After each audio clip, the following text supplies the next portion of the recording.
Hi, this is Dave Ingebretson, and Leroy Hyatt and I would like to welcome you to a very special edition of Fly Tying the Angler's Art. And it's special because we've got the world-renowned Dave Whitlock with us to tie another one of his warm water bass patterns. I don't know why it is that the man who needs no introduction always gets one, and I'm not going to give much of an introduction to Dave Whitlock. We all know that he's a very prominent, world-renowned innovator in fly tying, writing, illustrating, instruction. He's done it all. Yes. And tonight he's going to share one of his patterns that he created. It's called a Waking Minnow, and it's for warm water fishing. And now a very special treat for all of us here, and I hope all of you there, as we welcome my very old friend Dave Whitlock to the show, who's going to tie something very special for us. Now wait a minute, you mean old friend or old friend? Yes. There's two different meanings. Yes. Well, we've been friends for at least 25 years. And, okay, that's better. Okay. I think we satisfied on both accounts. I have to admit on both accounts. I've been trying to ease gracefully into geezerhood, and I think I'm losing the battle, but judging by the three white heads that are sitting here, we've been around. We can't fake it anymore, Can't fake it. Well, Dave, you're going to show us tonight a waking minnow.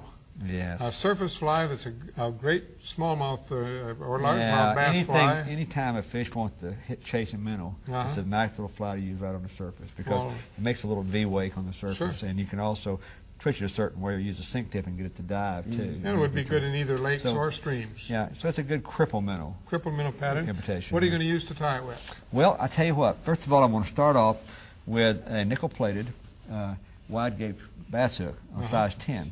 And it's got a micro barb on it. That's what they sometimes sell as a stinger hook? Yeah, I call it a stinger hook. And I like the nickel plate because it blends with the color of the materials real well. Plus you can use it, because this fly is good, in brackish and salt water too. Sure. So use that. I'm going to use some heavy white thread, nylon thread, to tie with. Now the tail or the body part of the fly, I'm going to use some yellow variant and some grizzly. And then for some flash in that tail or body, some silver flashaboo. And then for the head, which gives you the buoyancy and the shape of the minnow, I'm going to use yellow, gray, and white deer hair. And also, I'm going to put a little snag dart on them, because when you want to throw it in around mangroves or weeds or lily pads where these fish live, the nylon monofilament is important for that. Okay. And then, to kind of make it look good after the mess I tie, I'm going to put these beautiful eyes on the head of it, and that'll give it some personality. And those are holographic eyes, and we're just going to use the chartreuse color. Great. Let's do it. All right, let's rock and roll. Well, as always, I believe in making a barbless hook because it's a lot less painful on the fish and you both when you're removing it, and also it hooks better. You know, I mean. Oh, sure. So I bend the barb down with my jaw. You can also use pliers, but to me that's just another reach that I don't need to do. And it's sure better to go ahead and bend the barb down before you tie the fly if you haven't already bought a barbless hook, because then you don't forget and get the fly tied and then start to bend the barb down or find it in you and have you barb it. So you know, you have to be careful doing this because just last week I caught a steelhead, landed the steelhead, it was barbless, and in taking the fly out of it, the point broke off. Yeah. That's how close I came to not getting that fish. And if I'd have ticked that thing on a rock behind me, it would have been gone. Right. So you have to exert some care and caution when you're squeezing these barbs down. Yeah, you do. And so the jaws are just perfect. That hardly ever break a point. I actually don't care if you do, but I put that in there so people would know I actually caught a steelhead. Oh, sure. Okay. Is he this way all the time? Most of the time, I'm sorry to say. All right, back to the tying thing. I'm going to take a file and I'm going to roughen the hook shank a little bit. And I really believe this gives you a little bit better thread and material and glue adhesion to the hook shank. And I've been doing that almost on all the flies that I tie for several years now, and I've had good results with it. Now, you don't find that in salt water that then causes the hook to rust where you've done that? What I'm going to do, that's a good question. I really didn't take that much off, but if I did, I'm going to replace it with some of this waterproof super glue here. Okay, good. And it acts just like epoxy, so okay. It's next thing I'm just going to attach the thread at the bend here, and before I go any further with it, trim off the little tag here, and then I just coat right over the top of this hook shank or along the shank with the waterproof super glue, and then that's going to replace the finish, plus really weld this thread to the hook shank. So I just wrap that up forward like that. Gives you a good underbody to work on. Yeah. Yeah. Now the next thing I want to do is to take this nylon, and I'm going to take a strand about 3 or 4 inches long, I'm going to loop this around the hook shank right behind the eye so that a strand of it goes down the right and the left-hand side of the hook. And I call this my body base foundation. It adds a lot of durability to the fly you tie because it won't turn on the shank if you tie the fly over that. Then I just cut off the short end like that, take the long end, cut it, mash it flat with a pair of pliers, and then I tie that right in behind. On top of the hook? Right on top, yep, and then down for a snag guard. And then when I'm finished, this is going to be around here, and then I'll bring the thread back up. And I might as well size it too, so I just run it through the eye, and the loop should come down about approximately half the hook gape. If this was, say, a ½ inch, I'd make this come down about a ¼ inch. Sure. Size it right there, and then just bend it a little bit like that, and then trim off the excess of that. Well, one point I want to make, you basically used 2 pieces of mono, but you tied it in as one and then cut it and did it to save some steps. Yep. Yep. But essentially you were using 2 pieces of mono, one to widen the hook and one to that's right. make the weed guard. Or 2 steps of it, yeah. Yeah, but then I flatten the end of that, and the reason I do that, Leroy, is because when I stick it up through there and tie it down, it's so much easier. Flat, and it won't pull out. But if it's round, it'll pull out. Plus, it's just, if you've ever done that with bass bugs, it's really hard sometimes to force that little filament down. Then I just coat over those thread wraps, and that's just like putting 5-minute epoxy on there. Man, it makes them, it just really does weld the shank and the nylon down. Okay, the next thing I want to do is to start tying the fly. And I'm just going to take, first of all, some of this nickel or silver flash boo, about 10 or 15 strands of it. This will add a little nice little flash. And right in that area right behind the body foundation, I'm just going to attach that to the bend and pull it back about the length and a little bit more than the length of what I want the tail. So we'll make it about that long, okay? Now those are going to flash and move in the water nicely. It looks like the minnow. Then I'll take a couple of these little yellow Cree hackle, and I like to choose these feathers where they're fairly soft. You know, not like dry fly hackle. This is just, I think that most companies refer to this as Chinese gamecock necks. Or some places sell it as soft hackle. I guess you could call that because it's almost all web. Yeah. Or hen hackle. Yeah. And then I just take and cut those at the general length I want, and I'll splay one out to the right and one out to the left. Just a little long. Let me shorten it. Now you're holding those both in the same hem, but you're only tying them in one at a time. Just tying one on one side. Okay. And then I turn around and put this on the other side, and I splay them out so that they'll have a little bit more kicking or swimming action. And see how that is? I put that on the camera there. And what I do is I don't strip the stem. I just lay it on there, make a couple of wraps, and then tighten it down and hold it right where I want. And because if you strip the stem and you try to tighten as you wrap, they'll twist around. Really, it strengthens the whole structure too. Yeah, it makes me look good. Rather than tie it in by just the stem, it strengthens the whole thing. Sure does. But you know, I don't usually don't tell people stuff like that because I want them to think, how does he do that? I'm just such a wizard of tying. We'll keep it secret, Dave. Okay. That'd be all right. Then I'll just take a couple of the grizzlies, and I'm just trying to tie kind of a silver gray minnow, and you know, just a suggestive thing. It's not exactly an imitation of any particular minnow pattern, but if it's moved properly through the water on the surface and just diving, it looks really, you know, realistic. Well, that's so neat the way you hold both of them and tie one. And it just eliminates the looking and picking up and getting it in there. Well, when you guys, you know, get as old as I am, you learn that you got to save time. You can't jerk around and do all that. Okay. And now, see how that's on there? Okay. Yeah. Now the fun part comes, and this is where a lot of people get a little bit worried, and that's tying the deer hair.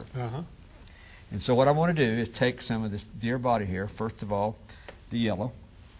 And I'll take a little bit of yellow here and cut it off. And this is going to form the head and kind of the collar of it. Take the yellow, and I'm going to lay it just right behind the hook eye, like that, and hold it right where I want it and flare it down. You didn't let it spin around then? No, it's right on the top, like that, you see. Then I take the white, do the same thing on the bottom. So this is unusual. You're starting at the head and working backwards. Yeah. Which is something most of us haven't seen before. Oh, really? Well, No, you guys ought to come to Arkansas more often. We've been doing stuff like this for years. Now, see, I've done that. Okay, like that. The next thing I want to do is take some of the gray hair. And this is just northern deer hair dyed, kind of a light gray color. So you will come north to get your deer hair, but... Well, we got deer down here, but it's not as nice as the northern deer hair. You got me there, Dave. Okay, I'll shut up. Now, tie that on there like that. Okay?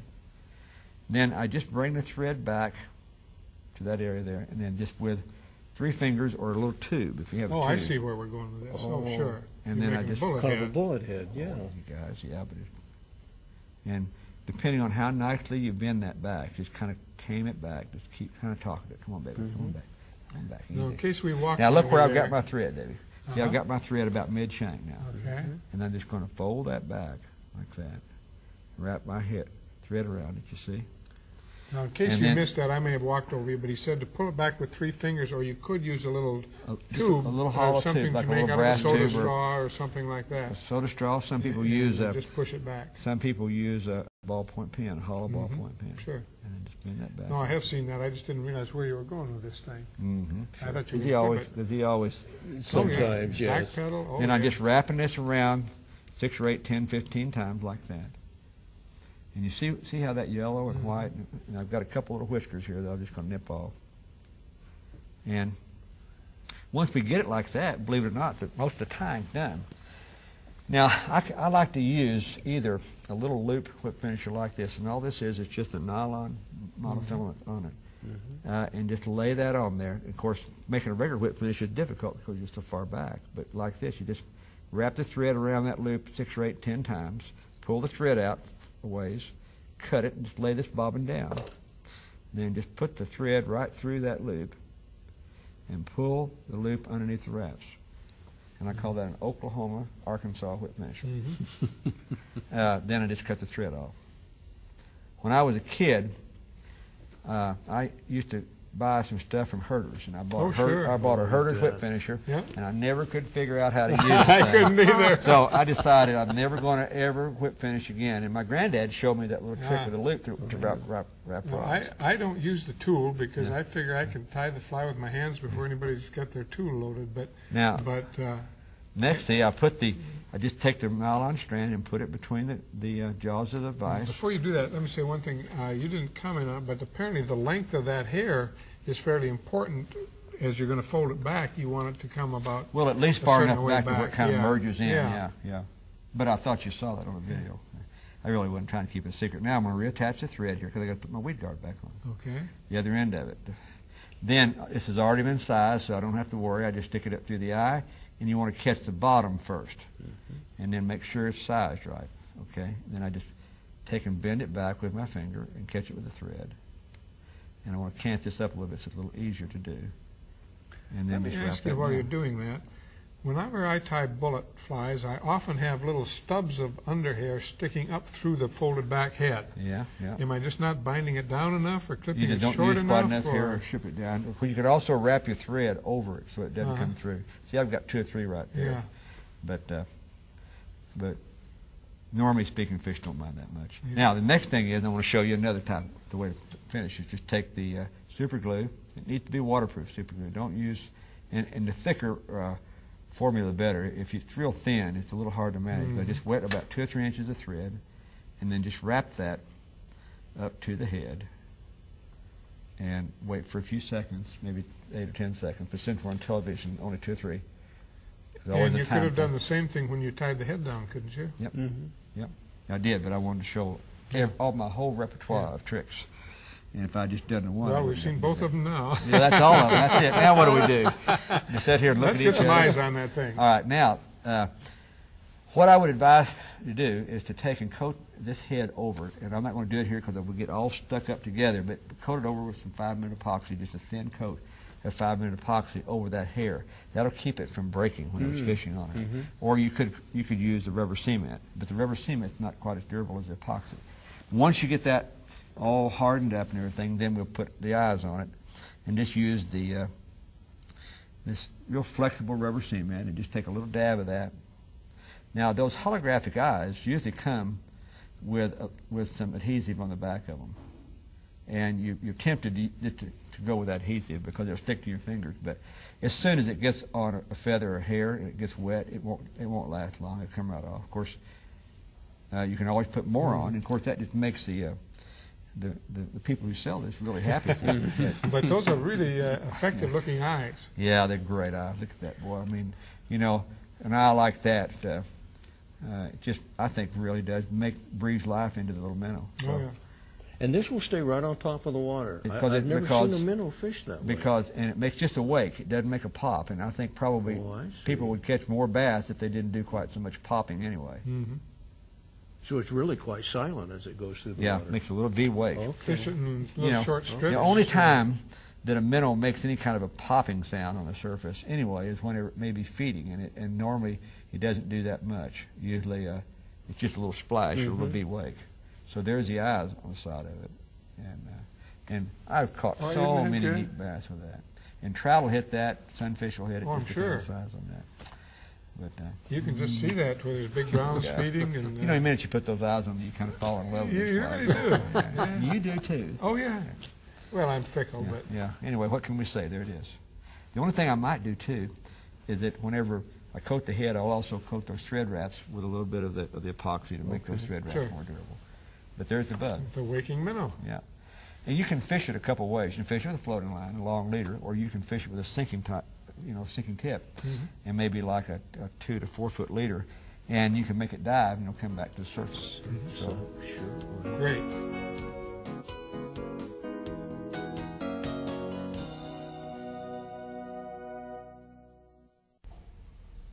Well, again, we certainly want to thank Dave Whitlock for another creative and innovative fly. Very informative. Oh, yeah. But next we're going to do something we haven't done before on the show. We're going to tie, or attempt to tie, a full dress Atlantic salmon pattern.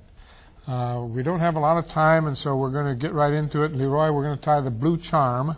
Tell us what you're going to use. Okay, we'll use a fine, flat silver tinsel for a tag.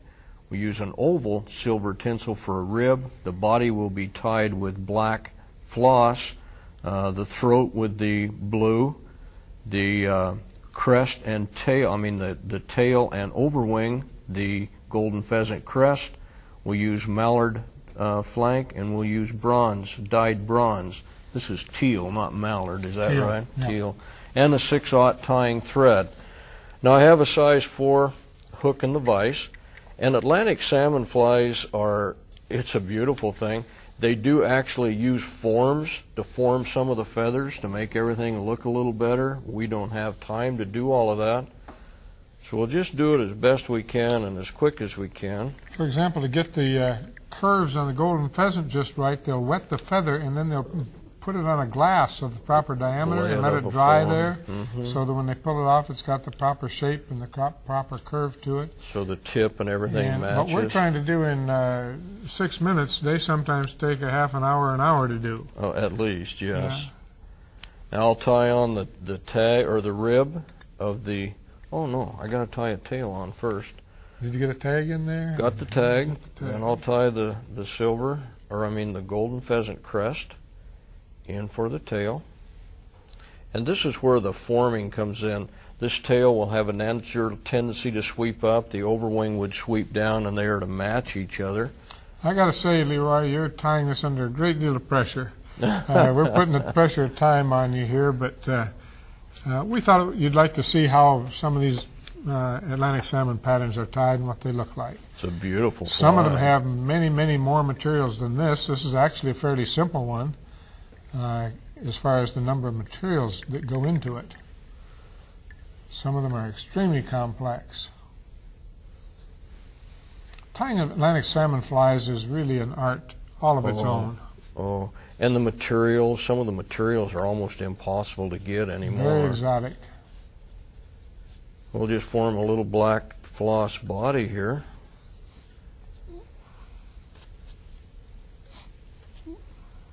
Then we will come forward, and I believe almost all of them are counter wrapped with the ribbing.